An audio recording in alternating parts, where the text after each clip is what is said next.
Hi, everyone. Welcome to day 2 of the Drought Resources webinar series. I'm Leah Potterwaite. I'm the Education and Outreach Coordinator for the Kibera Coalition. And we're really grateful to have you here today to learn about some options that you have to when you're facing drought and some information to help you get through drought. So today we're going to be hearing from Steve Kadas and Kenneth Branch from the NRCS. And we're also going to be hearing from Jen Livsey from EastCo Group.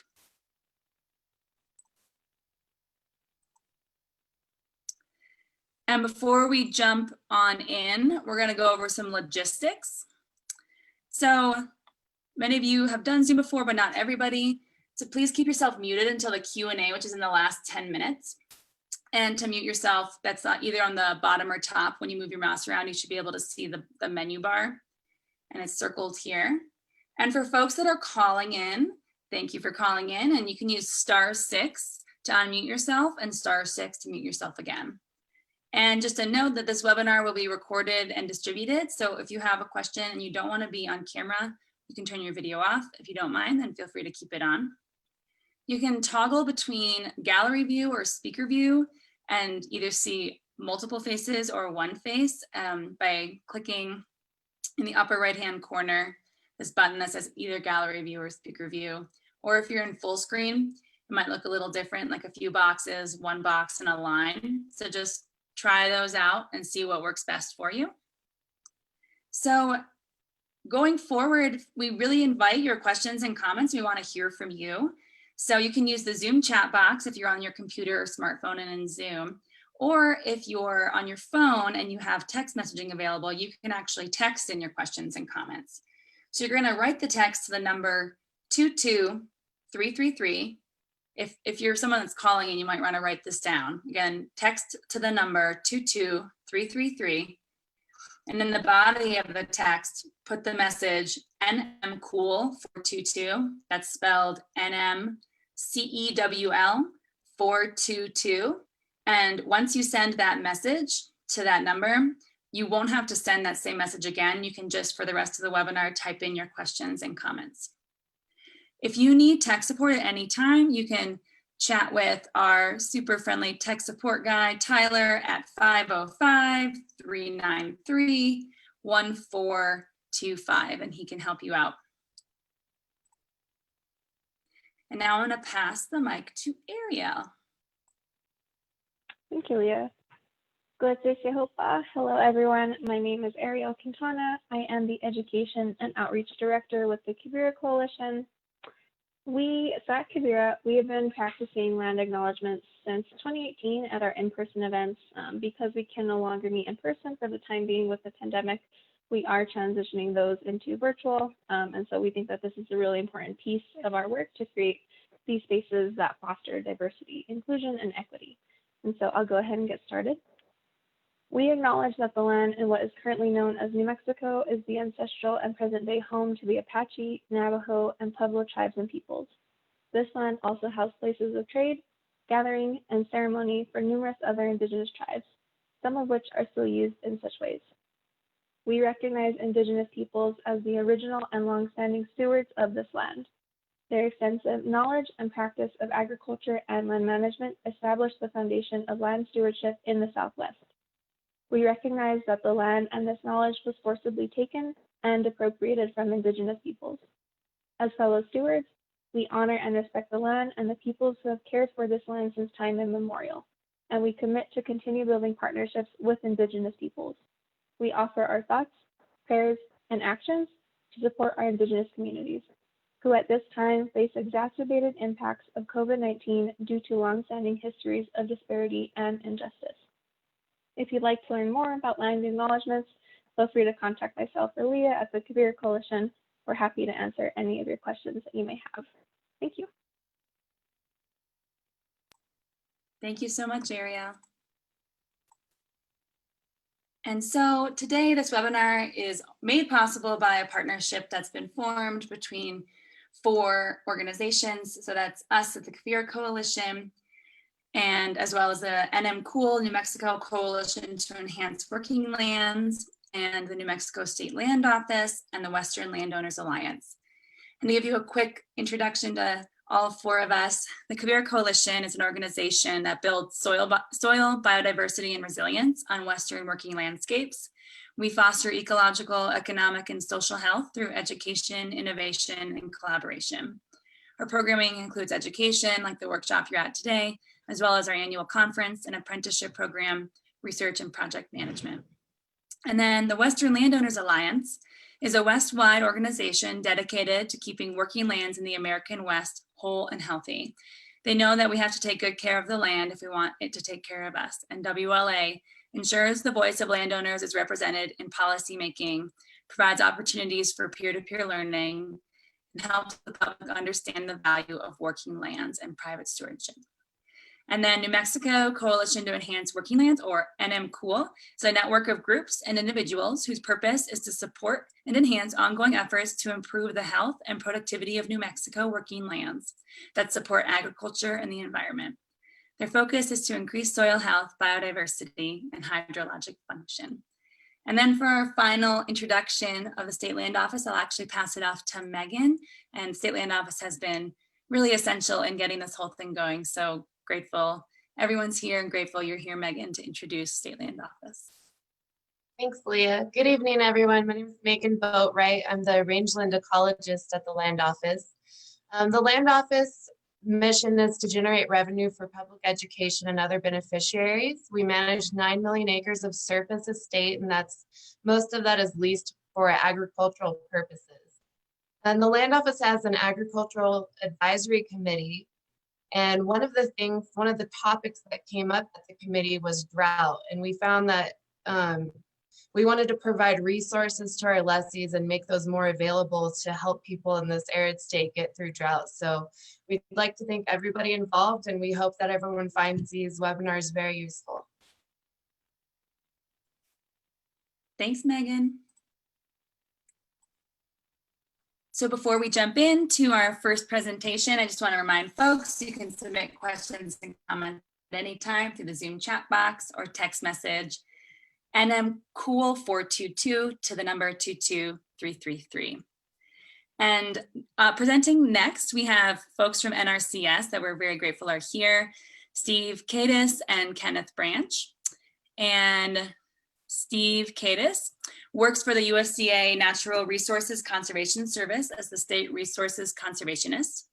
He supervises the Ecological Sciences Division, earned a degree in Crops and Soil Science from NMSU, and serves on the Board of Directors of Soil and Water Conservation Society. Steve was mostly raised in Albuquerque, New Mexico, and will be presenting today on technical resources through the NRCS for drought. And then Kenneth Branch will be presenting right after Steve. Kenneth grew up in northern New Mexico, mostly between Mora and Coyote, New Mexico. His family operated a small cattle operation, which is where his love and appreciation for agriculture comes from. He pursued range management at NMSU and currently is the Assistant State Conservationist for programs. And he'll be sharing with us today about financial resources for drought through the NRCS. So we are really grateful you're here, both Steve and Kenneth, and I'll ask Steve to step up to the mic. Good evening, everybody. This is Steve Kadas. It's so good to be on tonight. I'm going to kick off this part of the NRCS presentation. And what I'd like to do is go over technical assistance that NRCS provides. I'd like to go through a couple of things that are key with the technical assistance and the way that we do technical assistance with NRCS. And then I'd like to wrap up a little bit on touch on soil health as I'm handing over to Kenneth Branch when I'm done. If we could move over to the next screen, I'll go over technical assistance. So NRCS, the way that we provide technical assistance is primarily through our field offices. And in New Mexico, as in most states, we basically have a field office, one field office in each county. That varies just a little bit, but that's generally the case. Each field office is staffed, has a staff. They vary from usually about 3 people, can go as high as about 6 or 7 people, depending on the workload in the office. The field office staff work directly with clients like yourselves. And that is either in the office, but most likely it will be in the field on your farm or ranch or forest, wherever the land is that you're using. That's where we like to go and do our work. And really what we do is we work with the client to identify resource concerns. Usually we get a call from a client and they have some kind of a natural resource problem that they've identified. We come out and to do an assessment with them. But while we're out there, we really are looking at the whole land for resource concerns that the client may already know or may not even observe while we're out there. And those resource concerns are generally categorized under an acronym that we call SWAPA, and that stands for the soil, water, plants, and air resource concerns. That's a simple way that we look at it, but each one of those different areas of resource concerns gets a little bit more involved. As we look at with water, we look at not just water quantity, but water quality. We look at soil, not just from erosion, but soil health, soil subsidence, a variety of different things. So our folks are basically trained to go out and identify resource concerns on the land with the client. The goal is to develop a conservation plan to address those resource concerns.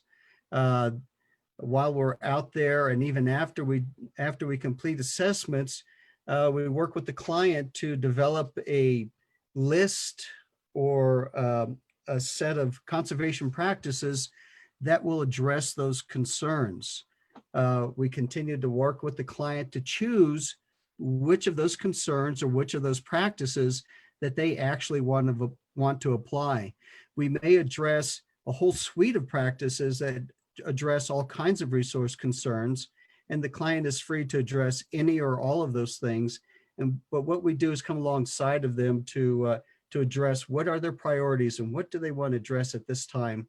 And that's what really becomes the conservation plan. And so that becomes a relationship that we start with each of our clients. Some of our clients we've worked with for decades, and we've even worked with families ongoing that have farms and ranches for many decades. Along with our technical assistance, we have a suite of conservation programs that help provide cost share assistance or financial assistance to help get those practices on the ground. Kenneth Branch will talk more about that after I finish here. Let's move on to the next slide, and we will proceed on. So if you want to request assistance from NRCS, the way to do it, as I said, is to contact your field office. Here you can see a map of the different field offices and the way that our state is divided up by the different field offices and our different teams. As you can see, the NRCS website on there, the way to do it to find out the telephone number or contact information for your field office is just go visit our website, click on the Contact Us tab, and then follow the tab that takes you to local service centers. And there you will start to find the different field offices or service centers, we call them as well, that you can contact. The way that you would make contact with the field office is just to call them up or come into the office when we get back to normal, and we can start having people walk into the offices. But call them up and just share with them, just in your own words, what it is that you're concerned with or what you'd like to do. The field office personnel are trained to know how to ask you questions and to find out exactly what can be done. At that point, we'd make an appointment and visit with you and start to get to work. May have, like I said, a visit in the office or a visit in the field. If we would move on to the next slide. Another resource that we have, one of our big resources, is what we call our field office technical guide. And you can see the link here for how to get to the technical guide. Let's move on to the next screen. But the technical guide is really what NRCS uses as our Bible for helping us with our conservation work. It has 5 different sections in it, and you can see the different sections there: general references, about maps, major land resource areas. There's soil information, in-depth soil information, ecosite information. There's natural resource information, management systems, and probably the most used and most important section of that is section 4, which is where our conservation practice standards and specifications are housed. These standards and specifications are what describe what the practice is, how it's used, and provides specific information of how to put down the practice. For example, if you were to apply a cover crop planting, in that cover crop standard, it would go through the purpose and where it's to be used, but it also helps you determine what seeding mix to put in there, what the rates of the seed are, how it's applied, and just the specifics of putting that practice on the ground. And finally, there's conservation effects in the 5th section there. But again, it's open to the public. There is a FOTG, as we lovingly call it, for each state, and each state takes those technical references and customizes them for their specific location and locations around their states. Let's move on to the last slide that I have here. And I wanted to touch a little bit on soil health and encourage everybody to consider soil health. I know that when I talk with the Quivira Coalition, that I'm really preaching to the choir here. But if you haven't been into soil health, you really, really need to understand what that is about and how to use it. Because if we're talking about drought on lands, whether it's cropland, rangeland, farmland, any of those types of things, soil health is going to be the key to having your soil functioning as well as it can within its capacity. A lot of the ways that we have farmed the soils in the past, we have ended up disturbing a lot of the soils and creating a lot of imbalances in the soil.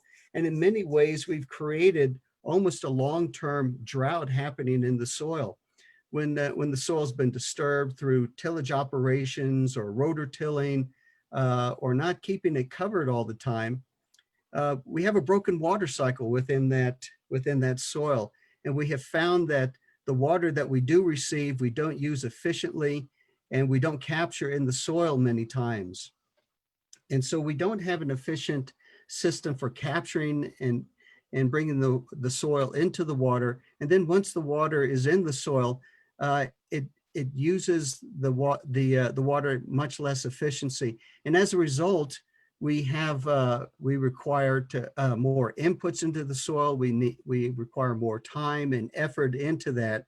I'm not saying that it makes it easy. In fact, it's a challenge to do soil health principles, but we start to find that there's benefits that we have been missing that the soil just naturally provides.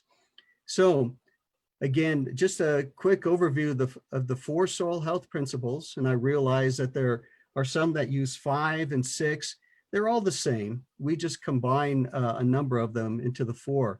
So one of the main, the 4 principles: minimize disturbance. When we minimize disturbance, we preserve the water that's in the soil, and we also prevent hard pans from developing and limiting the capability of roots to go down deep. Maximizing soil cover is the second one. When you have a maximized cover, you have a moisture barrier to the soil.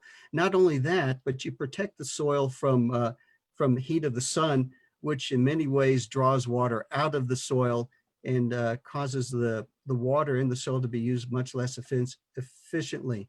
Maximizing continuous roots is a constant feeding, a way of feeding the soil and feeding the microorganisms to further promote the use of the water and use and cycling of nutrients. And finally, biodiversity is just having a diverse cover of plants growing on the ground, having a diverse set of microorganisms under the ground working for us, but it also looks at the above ground part. And this is where grazing comes in. Grazing is an extremely important part of the soil health principles and provides a great nutrient cycling and really jump starts a soil health system. So when you're doing proper grazing, whether it's on cropland or rangeland, you can greatly supercharge the soil health system and make it work for you so that you gain those benefits from the soil health principles.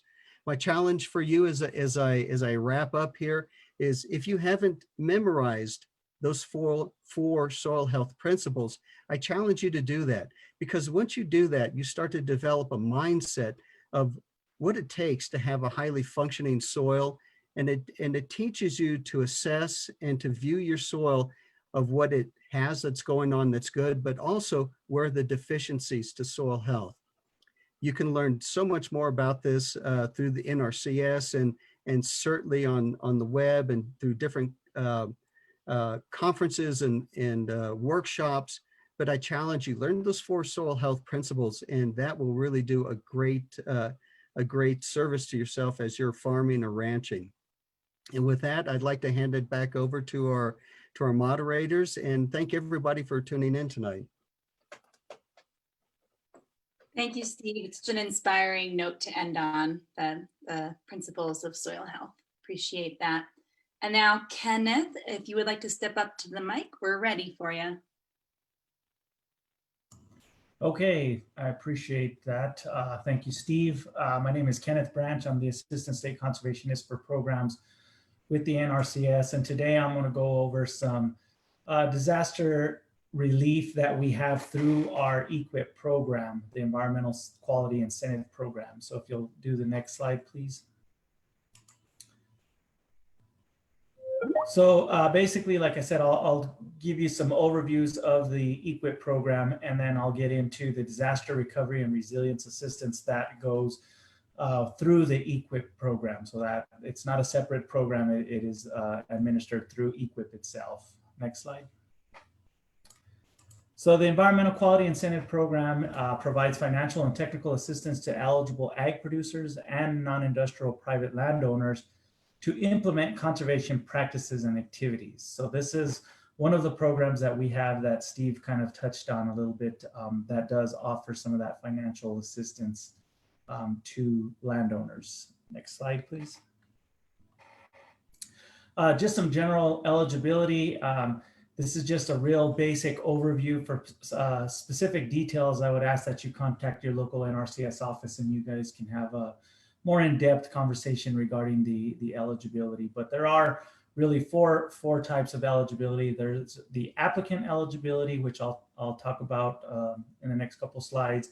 Same with the land eligibility, and then there's the resource concern eligibility, and then other requirements. But regarding the resource concern eligibility, the only part to that is at least one natural resource concern must be identified and be able to be addressed through an eligible or with an eligible conservation practice or activity. So this goes back to what Steve was talking about when we identify these resource concerns out there, and then we're able to address those with the conservation practice. If a producer does not have a resource concern that is identified, then they would not be eligible for the program. So just wanted to touch on that, and I'll touch on the other three in the next couple of slides. So next slide.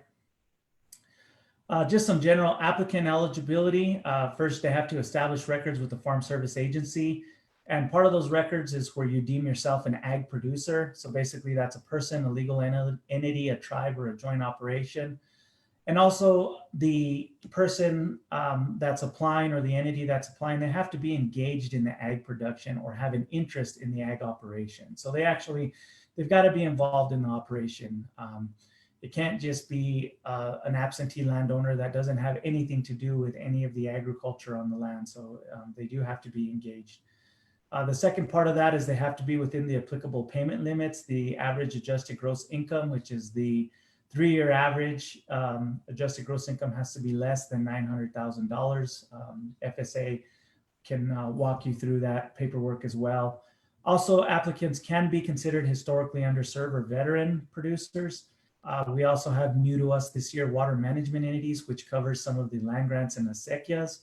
And then we also have the ability to do group projects where if a group of landowners, let's just say it's 3 ranches that have a river flowing through them and they want to do some work along the river for whatever reason, or if they want to get together and drill a well and some pipe for drought purposes, drought mitigation purposes, we can do it as a group project. So that's something that we have that's really useful. Next slide. So the land, like I said, this is just very basic. There's more language involved in it. I'm just giving a basic overview. But the land has to be private land. It's got to be publicly owned land that meets the criteria, or Indian or tribal land that meets the criteria. And basically the criteria is that it's got to be part of the working operation. It's got to be, if it's Forest Service land, it's got to be where they have their base acres, and then they'll have that Forest Service allotment tied into that operation. The same would go for BLM and state land. And that also holds true for tribal lands as well. Regardless of the land type, almost all land must have a highly erodible and wetland conservation compliance certification, and that's also part of those records that the producer will establish with the Farm Service Agency. Next slide. So other requirements is if the producer is a legal entity or joint operation, there has to be somebody with the signature authority. This is basically just whoever the entity has deemed appropriate to conduct business on behalf of the entity. They've got to have control of the land either through a deed or a lease or other agreement that NRCS finds appropriate. If it's a tenant, they must obtain written permission from the landowner to apply structural or vegetative conservation practices on that piece of land. That includes leases with the Forest Service, the BLM, or the State Land Office. And then for program applicants who are owners, but they are leasing the land, we have provisions that protect the interests of tenants and sharecroppers. And so the example I like to give here is, and it's happened in the past where a landowner who holds a deed also leases out their property. The landowner came in, received a contract through NRCS to install some fences. Well, then they turn around and put the work on the tenants and told the tenants, well, you need to put up the fence. The tenants did that, and then the landowner wanted to raise the rate, the lease rate, because they said they did the improvements. And all the while, the landowner was getting a payment from NRCS to install those fences. So to avoid that situation, we do have provisions that protect the interests of tenants and sharecroppers, to where those tenants or sharecroppers could actually be part of the contract and receive a payment as well. So keep that in mind. Next slide. So let me get into the disaster recovery and resiliency assistance part of EQIP. This provision is new to us. It came in the 2018 Farm Bill, and basically the provision allows the state, in this case New Mexico, we have the ability to establish a disaster-specific program opportunity, and I'll go through how we would activate or deploy this disaster recovery assistance. But I will tell you, to date, we have not deployed the disaster recovery assistance. In order to do so, we still have to go through our national headquarters. But the information that I'm going to provide today is mostly the opportunity that we could have if the drought situation becomes severe or more severe than what it already is, or if another disaster hits us that, just any kind of natural disaster. But to date, we have not deployed this. So this is all just opportunities that could present themselves in the future. Next slide. So in order for us to activate this disaster part of EQIP, we would have to designate the type of disaster, what it's declared. Is it declared a national, a state, or a local level disaster? Of course, national and state disasters are declared by the president or the governor of New Mexico. And a local disaster could actually be declared by the NRCS State Conservationist Javier Montoya. We would look at the affected locations. It could be a statewide disaster. It could be selected counties. So basically we could come in and say, you know, the northeastern part of New Mexico, Colfax, Union, and Harding County are affected by drought, and we can deploy this just in those counties or wherever counties we feel appropriate. Or we can even narrow it down to a watershed scale. So we do have the ability to look at that. We would come up with a list of practices that are available for the disaster funding. We would have some coordination between other federal agencies, and in this case, we would also include our state land office in some of these activities. And basically, it's just to see what their contributions are, to see what their role is, to see what they're thinking when it comes to some kind of disaster. We would also need some potential waivers, and you'll see the need for some of the waivers as I go through some of the next couple of slides. I'll talk a little bit about the state ranking pool and the funding, how we would go about that. And then we would also want to know the anticipated delivery timeline for obligating and installing these practices, because of course it is a disaster recovery, so those timelines would probably be shortened. Next slide, please. So the first part of this is if we are able to get it approved through our national headquarters, we would announce an application period. Basically, we would have a deadline. That's part of our policy. The policy does say we have to have a 30-day announcement requirement. However, the disaster part of EQIP allows for the state conservationist to request a waiver to our national headquarters to have a shorter deadline. So we would announce the application deadline based on waiver approvals, and then producers must submit an application within those established timelines if they so choose to participate in the recovery. Most of the time, we usually look at a 10 or 15-day announcement period. So we try and cut it in half, depending on what the disaster is. It could be as short as 5 days, but we usually try and stay between 10 and 15 days. Next slide, please. Just some planning that would have to take place. We would still have to do some on-site visits. Obviously, with COVID, we would be following all of the social distancing and mask wearing and so on.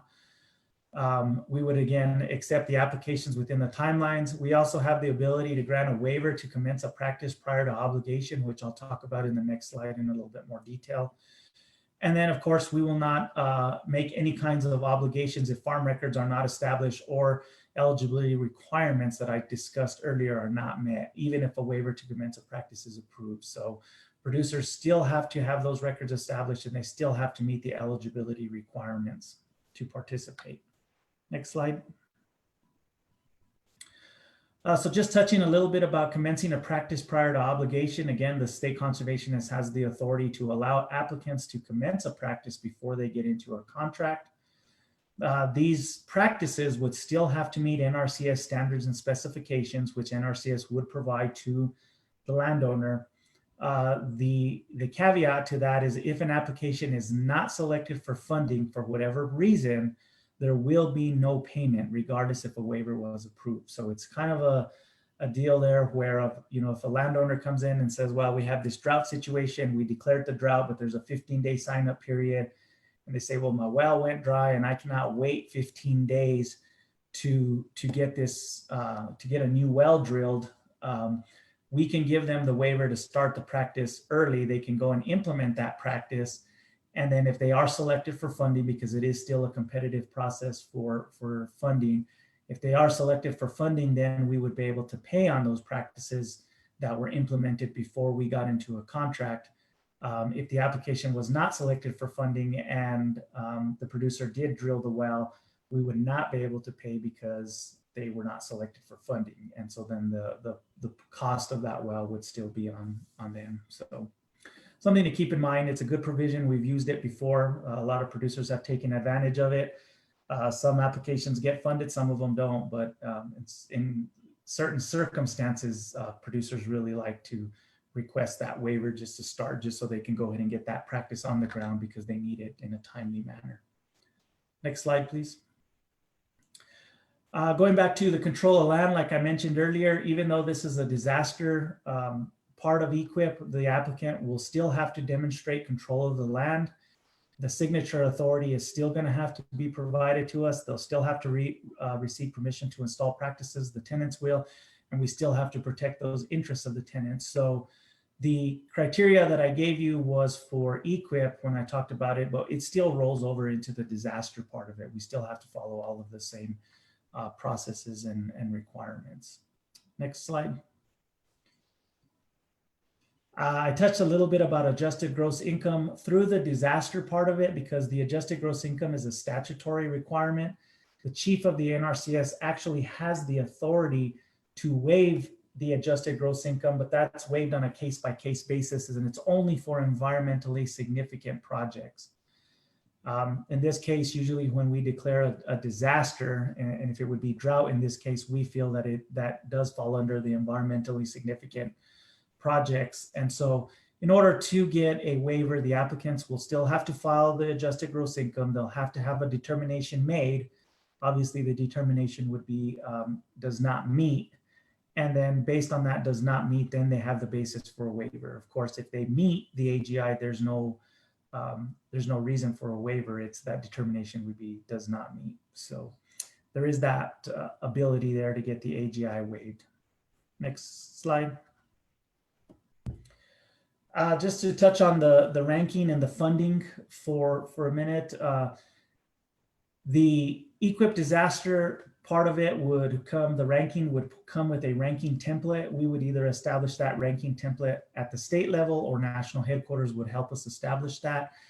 And this template would be used to establish ranking pools. And this ensures that everybody is ranked consistently. And we have that across the board, so that way everybody's on the same playing field, and we don't have any kind of fund pools that are giving special points for anybody. It would be everybody's basically competing for the same funding using the same set of questions.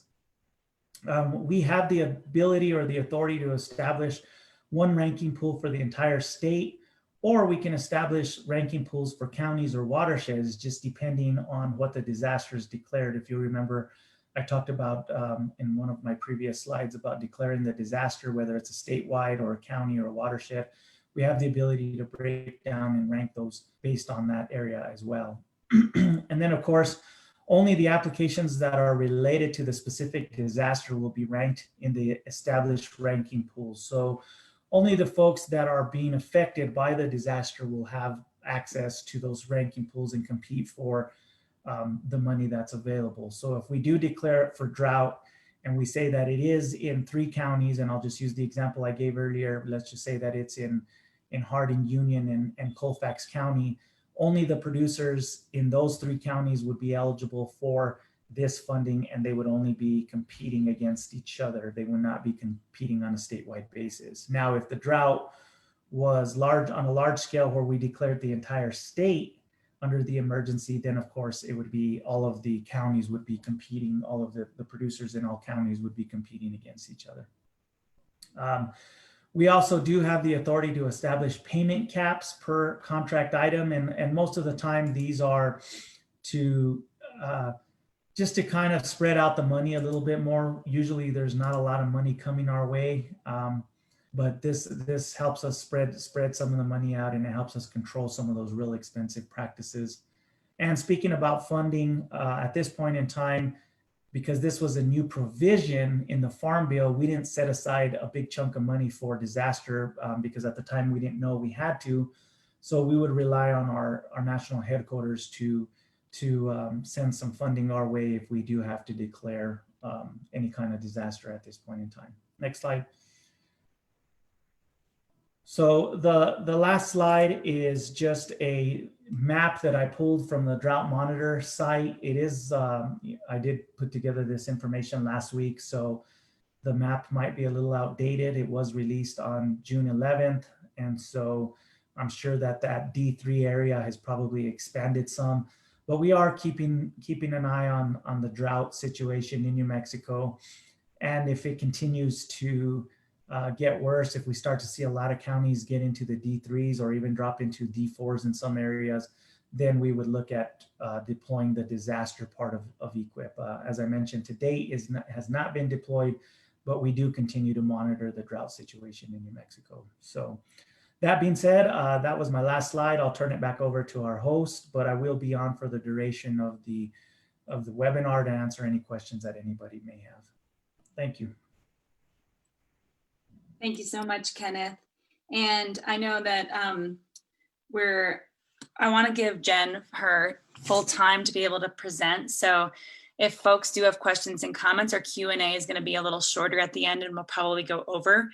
Just want to give folks a heads up on that. And if you send questions in through the Zoom chat or through text message, just know that we can send those answers to you afterwards if you send the question along with your email address, or you can reach out to the presenters.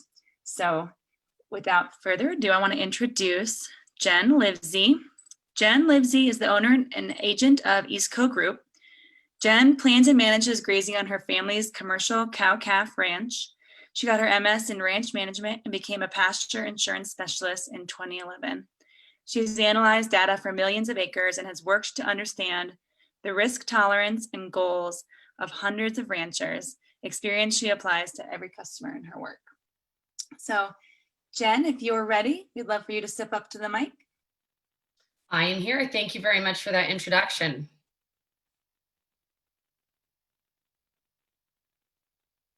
All right. As she said, my name is Jen Livsey, and I'm speaking as an agent and also as a customer of this product. I grew up and I'm still very involved on my family's commercial cow-calf ranch in eastern Colorado. So we actually use this product and believe in it. I think it can be very useful for ranchers. Next slide.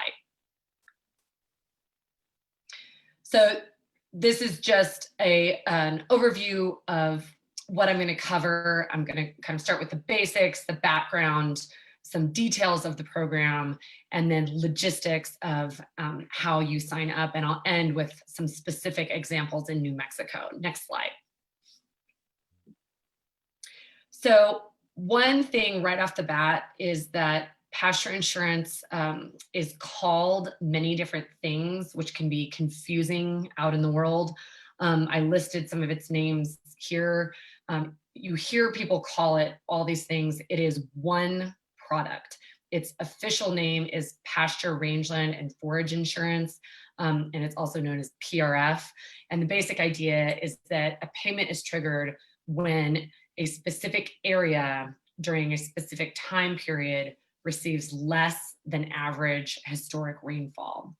And the payment or indemnity is determined by the number and type of acres that are insured, and type boils down to pasture or hay, and that can be organic, inorganic, irrigated, non-irrigated.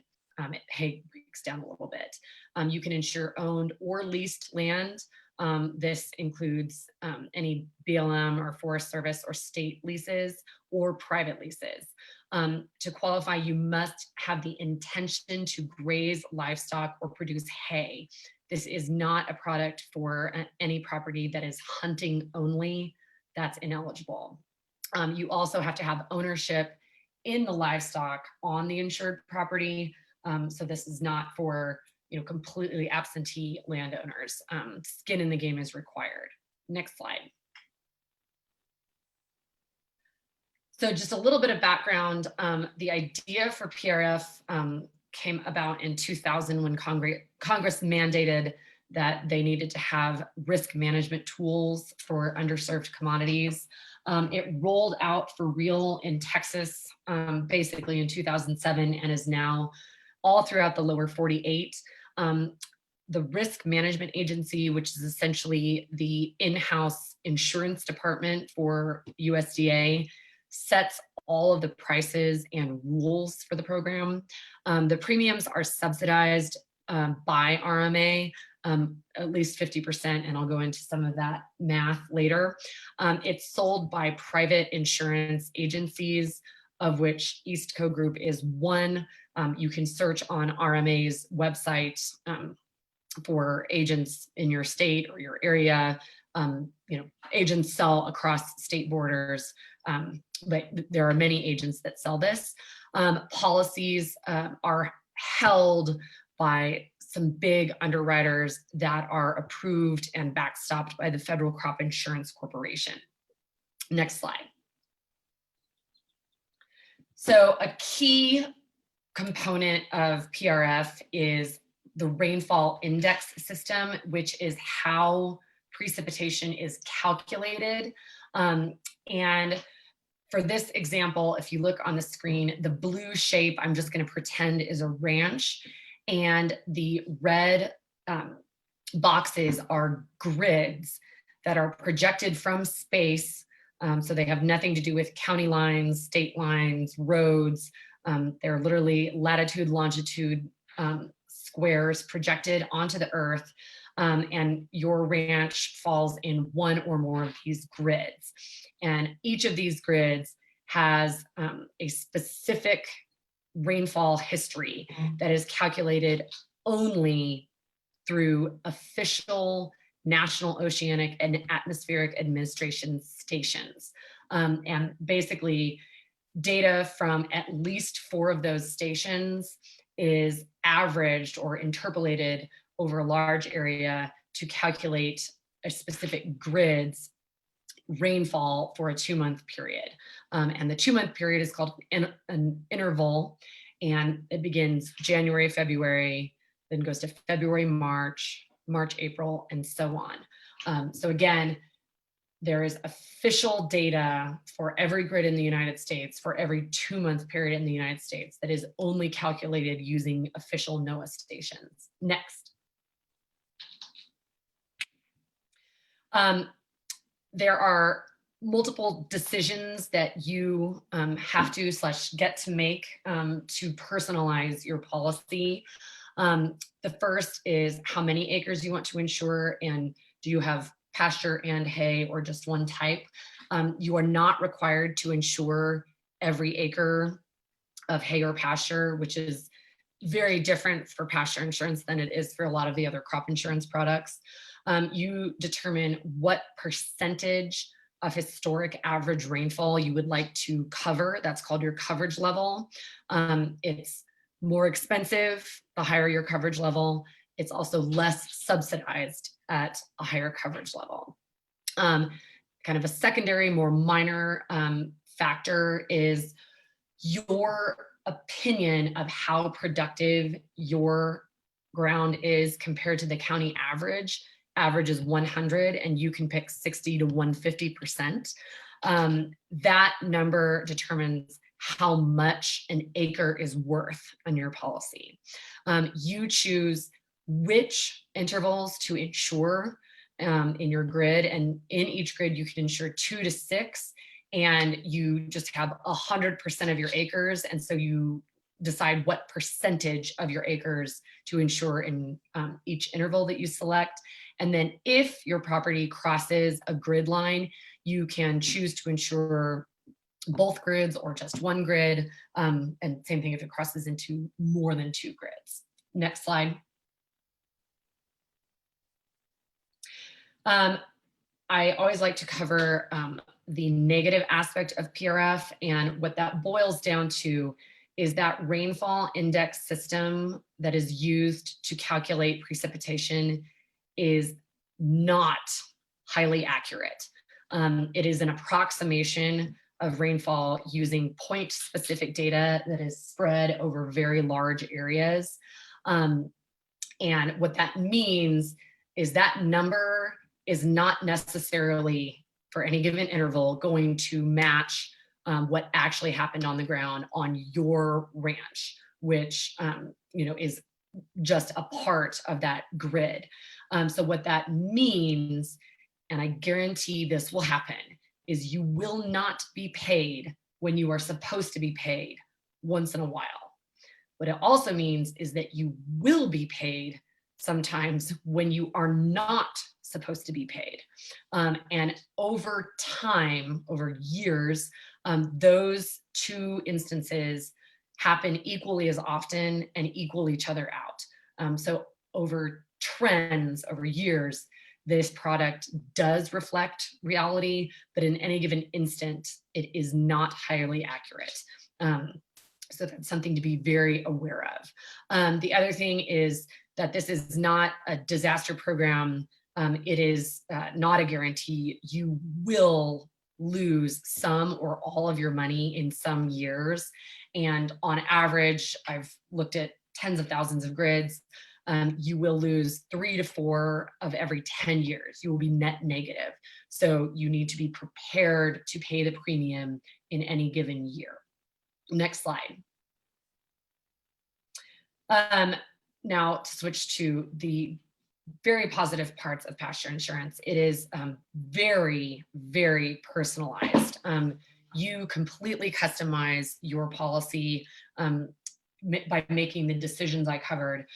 You can, make it almost, I can tell you how expensive it can be, and you can back it down to whatever level you're comfortable with. Unlike other crop insurance products, there are no adjusters. No one's going to come out and look at your hay production, look at your weaning weights. It's all done by this NOAA rainfall system. You can have both NAP, which is the disaster program through FSA, and PRF. It is a confidential program. Your name is not published on a government website anywhere. The premium is not due until almost a year after you sign up. And the premiums are subsidized at least 51%, depending on your coverage level. So it's very affordable and can be a very positive tool for ranchers, in drought when you have to buy hay or ship off cattle early. Next slide.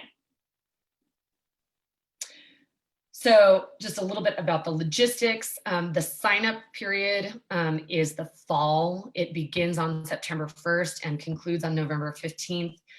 The year starts January 1st and it follows the calendar year. The premium is due the next September 30th after you sign up. And a good thing about that is any payment you receive prior to September 30th automatically goes toward your premium, which reduces or possibly just deletes your out-of-pocket expense. And that's not a 1 in a million shot on any given year. About a third of my insureds that happens to. But again, be prepared to pay your own premium because you have no idea what it's going to do. Just, I'm giving you the odds. And then you are notified if and how much you are due about 50 days after the last day of an interval. So compared to a lot of other government programs, it's a fairly quick turnaround, live while drought is going on, you receive payment. Next slide. So if you want to sign up, there are some basic pieces of information needed. One, who is insuring, and that can be an individual or an entity, and all of the tax IDs, ownership information must be included.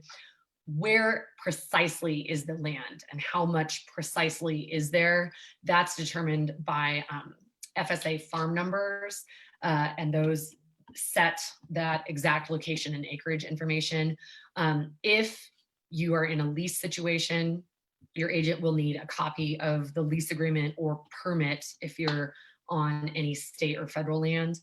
And then again, how is the land being insured? What are your policy decisions?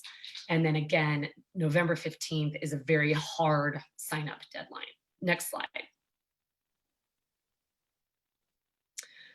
So to kind of wrap it all together, PRF is a simple concept and the details are very in-depth.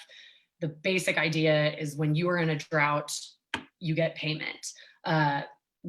Each part of that is very specifically defined. When is a specific 2-month interval. Where is your land is determined by FSA numbers. There has to be written proof and documentation of your ownership or lease in that land. Drought is very specifically defined by NOAA data only. No other data is included in that. And then payment is determined, again, by your policy choices and acreage, and occurs about 50 days after an interval ends. Next slide.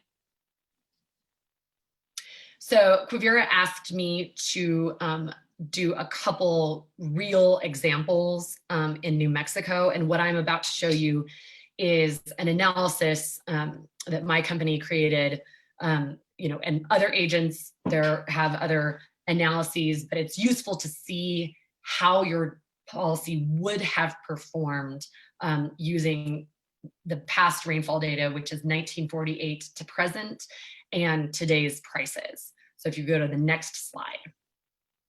So I just picked, they gave me some locations and I picked a point almost exactly in the middle.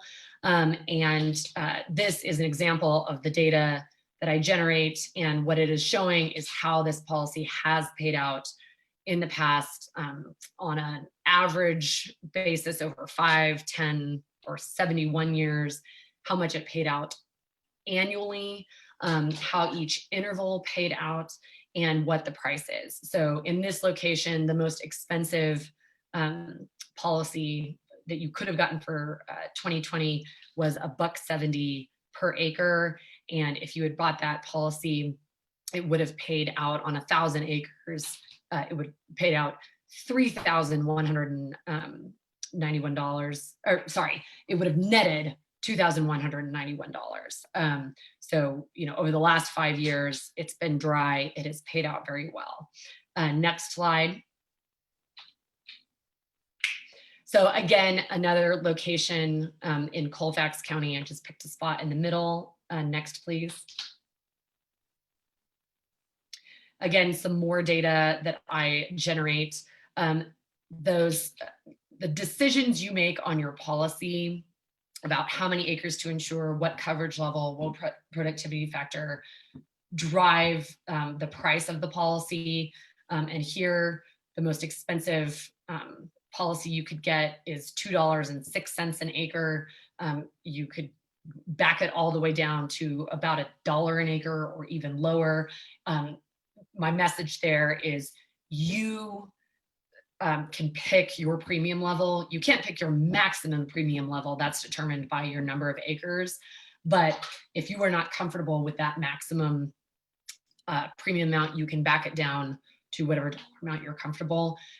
This area was not as dry in the last 5 years. It only paid off 2 of the last 5 years, but it paid off 53 of the last 71 years. So the majority of the time it paid off. Next.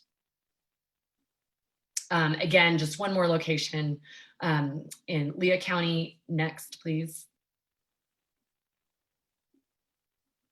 And again, you can see, you know, and the message that I'm communicating with these 3 different locations is pasture insurance is location specific. What, you know, your cousin 3 counties away does on his policy should have almost no bearing on what you do on your policy. The rainfall data is grid specific. Your grid has a unique, you know, fingerprint of rainfall data, fingerprint of pricing data, and you have a unique fingerprint of risk tolerance and goals for your operation. So your pasture insurance policy should be very personalized to you, and search for an agent who can give you all the options and talk you through how to make your best decision. And that concludes my presentation. Thank you so much, Jen, and those examples are incredibly helpful. So I will pass it over to Ariel for questions that are coming in. And just so folks know, we're nearing 7 o'clock. We understand if you have to go, feel free to reach out to our presenters. There's contact information written here. Or if you send in a question and you have to leave before it gets answered, leave your email address and we'll answer it later. All right, Ariel. Thanks, Leah, and thanks so much to everyone for your great presentations this evening. Again, if you want to submit a question via the Zoom chat box, feel free to do so now, or if you want to send a text message, please text the number 22333 along with the message NMCEWL 422. We didn't have any questions come in through poll everywhere, and so I'd like to turn it over to Tyler to address any questions that came in through the Zoom chat box. Thanks, Ariel, and thanks to all of our presenters this evening. So much good information, and you all have helped me, and I believe others, to understand a lot more about this topic. So thank you. We do have a question from Larry Bedford, and he was wondering if Coco Ra's data, if that is what's used to determine the insurance payments, or if you can speak more to how those are determined. Yes, this is Jen, and no, COCORA's data is not used for PRF data. Again, it is only NOAA rainfall data, and it's a specific data set called the CPC data set from NOAA. Okay, thank you. I hope Larry, if you felt like that didn't answer your question, feel free to reach out to. For now, I'm going to move on to our next question that came in, which is, can Pueblo producers reach out directly to their local NRCS field office, or do they have to go through their Pueblo's NR/Ag department to work with NRCS? So the answer to that question is yes, they can and typically do reach out directly to the field office. I guess what happens is if they start to do any projects, they may have to have those approved by their governing body. But for just working with us on for technical assistance, that they just call us directly. Okay, thank you. Steve, I have one that's specifically for you. Someone is interested in planting a cover crop on their land in an area that's very dry. Does a field office technical guide have information specific to a situation such as that? Well, there's different reasons and different times that you plant a cover crop.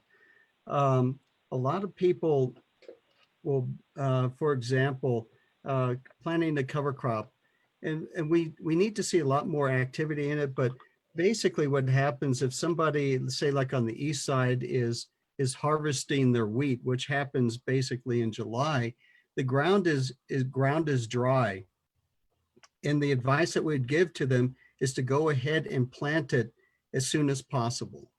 Get it in the ground and to wait for the moisture to come. You might be in that same situation. So a lot of our standards and specs look at, planting when the probable rainfall is going to happen. And we know that happens in the spring and it happens in the summer. So I think there's a little bit of guesswork. We have to take the rain when it comes. And if you're not ready to plant when it comes, and you start buying seed after you have a rain of a couple of inches, you may not be able to take advantage of that moisture. So I guess to answer the question, the field office tech guide is not going to address that specific question, but it really depends on when you plan to plant it and what the purpose of the cover crop is. I hope that answers the question. People, people usually plant cover crops in the spring or the early summer, but probably the most popular time is to plant them in the fall around September, October, even August, September, October. Really depends on the crops that you're planting. Hope that answers your question. Thank you, Steve. I don't see any other questions at this point, but we can, leave it open for a little bit to hear from others who might be still pondering a question or two. Again, Yeah. or poll everywhere. It looks like we don't have anything to pull everywhere right now, but love to open it up for people to ask a question in real time. So by all means, if you have a question, feel free to unmute yourself. Again, you can do that by actually moving your mouse on your screen. If you're joined by a computer, you'll see an unmute button in your Zoom toolbar. If you're calling in by phone, please dial *6 to unmute yourself. So we'll leave it open for a few seconds if anyone wants to ask a question at this time.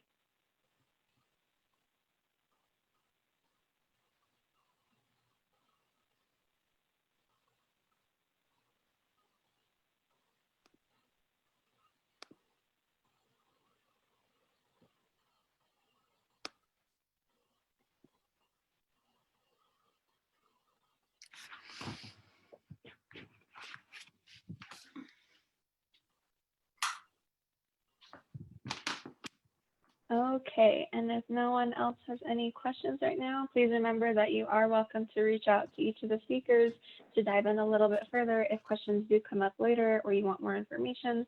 Again, these webinars are recorded and they will be posted and made available on the Kibera Coalition website after the series ends. So feel free to review them again later and again, ask our speakers questions at a later time. Thank you. Thank you, Ariel and Tyler. And we want to extend incredible amounts of gratitude to Steve Kadas, Kenneth Branch, and Jen Livsey for sharing so much helpful information today and taking time out of their day twice today to help folks out. So we appreciate it. And they've all also generously offered their contact information if you want to reach out to them. So you can reach Steve Kadas at steve.kadas@usda.gov. You can reach Kenneth Branch at kenneth.branch@usda.gov. You can reach Jen Livsey at jen@EastCo Group. That's EastCo Group.com. So thank you so much. And we also want to let people know that we have another webinar in this series coming up on Thursday. And that's about strategic decision-making for ranchers during drought. And then also that morning, it's not part of this series, but it is something being offered by Kibera Coalition, is a New Mexico Weather Outlook monthly webinar. So we invite you to all and any of those workshops that you're interested. You can find them on Kibera Coalition's website. And feel free to reach out to me with any questions or comments. I'm Leah Potterwaite, and you can reach me at Leah, that's LEAHPW, at KiberaCoalition.org, QUIVIRACOALITION.org. And thank you all for being here. And I want to really thank also our partners and everyone who helped out with the webinar tonight. It takes a team. Appreciate you all. Everyone have a good night. Thank you. Good night, everybody. Good night.